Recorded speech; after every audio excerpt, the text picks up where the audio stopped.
Dieu apparut 10 fois à Abraham. Le Seigneur se manifesta 10 fois à ses disciples après la résurrection. Il apparut tout d'abord à Marie, près du sépulcre, puis aux femmes, ensuite à Pierre, après cela aux disciples sur le chemin d'Emmaüs, et le soir à tous les disciples dans la chambre haute. Il se manifesta par la suite à un groupe de 500 personnes, puis à Jacques, puis à Thomas. Il se montra encore aux disciples près du lac de Galilée, aussi à Béthanie avant de monter au ciel. Le jour de Pâques, il eut 5 apparitions et 5 autres avant le jour de l'ascension. C'est là que réside le décuple secret de la puissance de résurrection. Il est très utile d'étudier parallèlement ces apparitions, c'est-à-dire les manifestations de Dieu à Abraham et celles du Seigneur à ses disciples.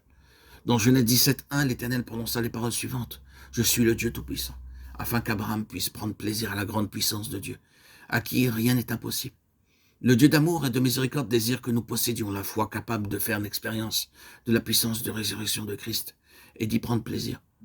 Lorsqu'Abraham fut devenu vieux, il est possible qu'il se soit appuyé sur une canne pour marcher, car lorsque nous devenons vieux et faibles, nous ne sommes plus capables de nous débrouiller seuls.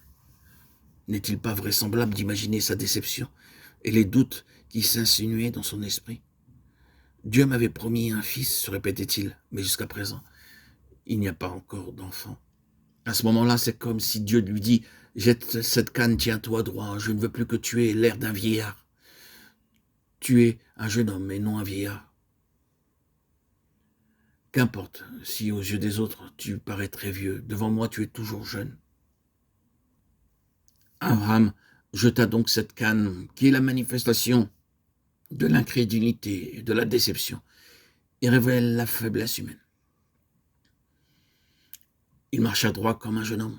C'est comme si l'Éternel avait dit « Je suis le Dieu Tout-Puissant et je vais verser de la puissance en toi. » Ce qu'Abraham demandait, c'était un seul fils tout au plus. Cependant, l'Éternel lui dit « Je te rendrai fécond à l'infini, je ferai de toi des nations et des rois sortiront de toi. » Sans cette expérience, Abraham n'aurait jamais appris ce que Dieu avait en réserve pour lui dans son cœur. De la même manière, dans nos souffrances, nous ignorons sûrement ce que Dieu a préparé pour nous, à quel point il désire nous combler. Seule la foi peut nous permettre de prendre conscience de nos bénédictions. Le diable essaie à maintes reprises d'affaiblir notre conviction. Plutôt que de placer notre confiance en Dieu, nous comptons sur l'homme en toutes choses. Aussi, faut-il s'étonner que partout, des serviteurs de Dieu souffrent.